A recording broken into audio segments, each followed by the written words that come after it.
বাংলাদেশের এই 5-6 মাসের অবস্থাটাকে আপনি দেখুন। না, সেই জন্য তো আওয়ামী লীগ দায়ী, সেই জন্য তো আওয়ামী লীগ দায়ী, সেই জন্য তো আওয়ামী লীগের 15 বছরের দুঃশাসন দায়ী।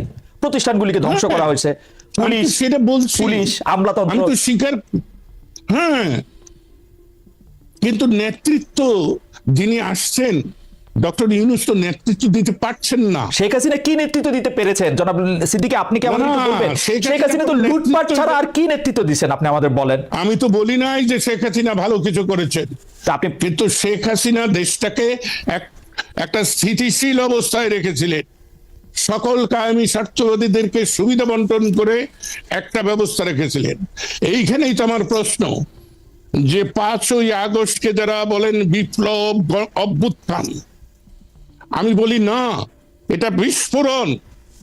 বিস্ফোরণ যদি না হবে, আপনি বলুন 5ই আগস্ট 5টার সময় গণভবন ধ্বংস করলেন, জাতীয় সংসদ ধ্বংস করে যাদের নেতৃত্বে তারা সুরসুর করে ক্যান্টনমেন্টে গেলেন কেন? সেনা প্রধান ডাকলেন আর চলে গেলেন সবাই। না, এটা খুবই পার্টিনেন্ট কোশ্চেন, কিন্তু আমরা একটু আগের থেকে আসতে চাই লতিফ ভাই। আমরা আপনাকে তো আর সবসময় পাই না। আপনি বলেছেন যে শেখ হাসিনা বাংলাদেশকে স্থিতিশীল অবস্থায় এনেছিলেন। আপনি কোন স্থিতিশীলতার কথা বলতেছেন এটা একটু বলবেন? আমাদের রাজনৈতিকটা ছিল অস্থিতিশীল, 3টা ইলেকশন হইতে পারে নাই। অর্থনীতির মধ্যে আমরা দেখছি 5-6 জন বিশিষ্ট লোককে টাকা পাচারের, লুটপাটের, দুর্বৃত্তপনার সুযোগ দেওয়ার জন্য যা কিছু সরকারি মেশিনারি করা দরকার তার চেয়ে বেশি করা হয়েছে। আপনি যদি সামাজিক স্থিতিশীলতার কথা বলেন, এই শ্রেণী উচ্চ বড়লোক আরো অনেক বেশি বড়লোক হয়েছে, গরিব আরো অনেক বেশি বড়লোক হয়েছে। কোন দিকটা দেশ স্থিতিশীল ছিল? ভাই রে,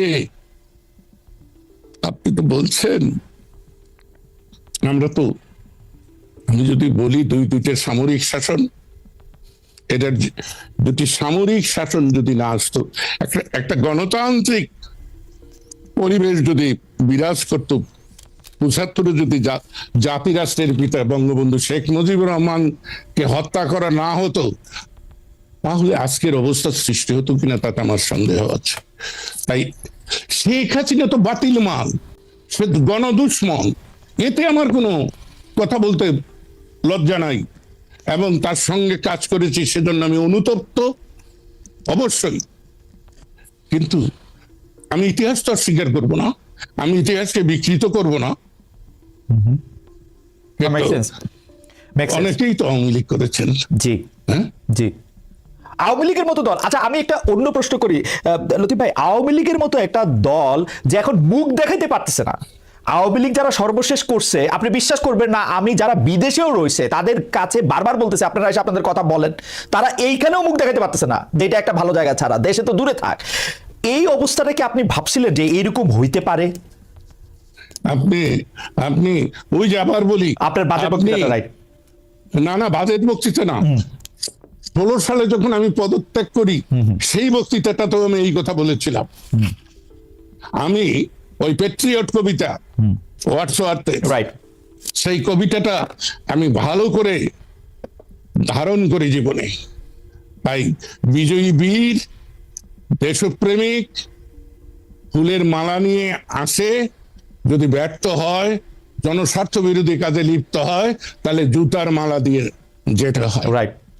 আমি কালকে শেখ হাসিনাকে সমর্থন করেছি বলেই আজকে করব এ কথা তো আমি বলছি না, কিন্তু আপনি যেটা বললেন যে মুখ দেখায় কি করে, আপনি এখনো জানেন না এই বাংলাদেশে আওয়ামী লীগের এমন সমর্থক আছে তারা এখনো শেখ হাসিনাকে নিয়ে স্বপ্ন দেখে, যারা আমাকে ভয় দেখায় যে আপনি যে শেখ হাসিনার বিরুদ্ধে বলেন ভবিষ্যৎ কি হবো। আমি যে 87 বছরের একজন বৃদ্ধের ভবিষ্যৎ আর কত। Absolutely, absolutely.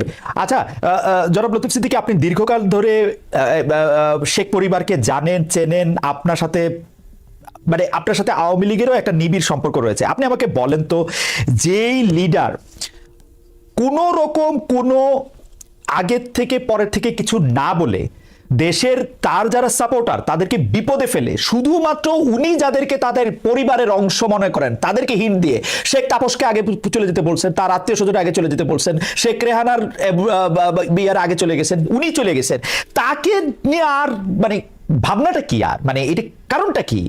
আমার তো মনে হয় আওয়ামী লীগের থেকে দাবি তোলা উচিত শেখ হাসিনার শাস্তির ব্যাপারে। আপনি এটাতে কিভাবে দেখেন? মানে এটা কিরকম? এটা একটা উল্টা কথা হইতেছে না যে আপনি তাকে নিয়ে স্বপ্ন দেখতেছে আওয়ামী লীগের লোকজন? তিনি তো সব জানতেন। আপনার মনে আছে, কালো কাপড়, কালো শাড়ি পরে তিনি বোধহয় জুলাই মাসের 20 না 21 Right. তারিখে একটা বক্তৃতা করলেন। হ্যাঁ, আমি সেদিনই ধরে নিয়েছি।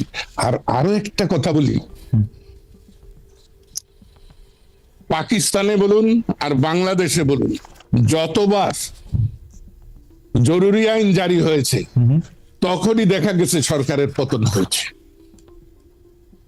ওকে, আপনি হিসাব করে দেখেন, ওকে, 1969-এর গণ আন্দোলনে যেদিন জরুরি আইন জারি হয়েছে তার 15 দিনের মধ্যে আইয়ুবের পতন হয়েছে। জিয়া নিহত হয়ে সম্মানের সঙ্গে গেছেন। এরশাদ জরুরি আইনের 21 দিন পরে তিনি ক্ষমতাচ্যুত হয়েছেন। খালেদা জিয়া জরুরি আইন ঘোষণার কয়দিন পরে গেছেন আমার খেয়াল নাই। তো উনি 20 জুলাই জরুরি আইন জারি করেছেন, 5ই আগস্ট চলে গিয়েছেন। ওকে, ওকে। লতিফ ভাই, আমি আমি আমি আমি আপনাকে অন্য প্রশ্ন আমার কিউ করা আছে, কিন্তু দর্শকদের একটা প্রশ্ন আপনাকে যদি একটু আপনি জবাব দেন, সেটা হলো যে আপনি আওয়ামী লীগের ভবিষ্যৎ কি দেখেন? খুব সংক্ষেপে যদি একটু বলেন যে একটা আওয়ামী লীগের ভবিষ্যৎ কি আসলে? এ ব্যাপারে আমার স্পষ্ট বিমত। মুসলিম লীগের ভবিষ্যৎ যা হয়েছে, মুসলিম লীগ পাকিস্তানের স্রষ্টা বলে দাবিদার, ভারত রাষ্ট্রের প্রতিষ্ঠাতা বলে কংগ্রেস দাবিদার, কংগ্রেসের আজকে যে অবস্থা হয়েছে, তাই বাংলাদেশ প্রতিষ্ঠার দাবিদার আওয়ামী লীগের একই ভবিষ্যৎ। কারণ তার প্রয়োজন ফুরিয়ে গিয়েছে। Okay. যেমন আমার কিন্তু প্রয়োজন ফুরিয়ে গিয়েছে। আমি যতই চেষ্টা করি, 50 বছর বয়সে যা পেরেছি আজকে তা পারবো না। Okay. আমাকে নতুনদেরকে জায়গা ছেড়ে দিতে হবে। ওকে, আমি একটু সামারাইজ করি আমাদের দর্শকদের জন্য, correct me if I am wrong mister Siddiqui, যে আওয়ামী লীগের ভবিষ্যৎ মুসলিম লীগের মতোই আপনি দেখছেন, কারণ এটা হচ্ছে যে মুসলিম লীগ পাকিস্তান প্রতিষ্ঠা করলো বা আওয়ামী লীগ বাংলাদেশ প্রতিষ্ঠার সঙ্গে জড়িত থাকলো, তার প্রয়োজন এখন ফুরিয়ে গেছে এবং নতুনদের কাছে জায়গা ছেড়ে দিতে হবে। আপনি কি আর কোনো কিছু যোগ করবেন এইটার সঙ্গে? কারণ এটা একটা স্পেসিফিক প্রশ্ন অনেকের, আপনি যদি আর কোনো কিছু যোগ করেন ভবিষ্যৎ। যোগটা হলো, সময়ের দাবিতে আওয়ামী লীগের প্রয়োজন নাই। তারপরেও আওয়ামী লীগ যে দুর্নীতি, দুরাচার, গুম, হত্যা, বিনা বিচারে মানুষকে অত্যাচার করেছে, বাক স্বাধীনতা হরণ করেছিল, এটা তো তাদের একটা পাপ। ওকে, আর সবচেয়ে লজ্জার এবং ঔদ্ধত্যপূর্ণ, আপনারা সে কথাটা বলেন না, আমি ছোট ছোট কথা নিয়ে তো বলি। শেখ হাসিনা প্রত্যেক বক্তৃতায় বলতেন যে আমি গণতন্ত্র দিয়েছি। রাইট। গণতন্ত্র কেউ দিতে পারে নাকি? এর চাইতে বড় ঔদ্ধত্য। এবং এই কথাটা হচ্ছে একদমই, আমি গণতন্ত্র দিয়েছি বললেই বোঝা যায় যে এই দেশে গণতন্ত্র নাই আসলে। দেশের প্রধান যদি এই কথা বলে, এটা খুবই ভালো কথা বলছেন। এটা খুবই ভালো কথা বলছেন।